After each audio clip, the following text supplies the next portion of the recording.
വാത്മീകി എന്ന ചിത്രത്തിലൂടെ തമിഴിലും 2011 ജയ് ബോലോ തെലങ്കാന എന്ന ചിത്രത്തിലൂടെ തെലുങ്കിലും 2014 കരോട്പതി എന്ന ചിത്രത്തിലൂടെ കന്നഡയിലും അരങ്ങേറി. പുതിയ മുഖം എൽസമ്മ എന്ന ആൺകുട്ടി, അപ്പോത്തിക്കിരി തുടങ്ങിയവയാണ് ശ്രദ്ധേയ ചിത്രങ്ങൾ.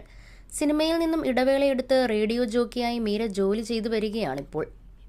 2017 ശേഷം 6 വർഷത്തോളം മീര നന്ദൻ സിനിമയിൽ അഭിനയിച്ചിരുന്നില്ല. ഈ വർഷം പുറത്തിറങ്ങിയ എന്നാലും എൻ്റെ അളിയ എന്ന ചിത്രത്തിൽ അതിഥി വേഷത്തിൽ മീര പ്രത്യക്ഷപ്പെട്ടിരുന്നു. കൊച്ചി എളമക്കര സ്വദേശിയാണ് മീര.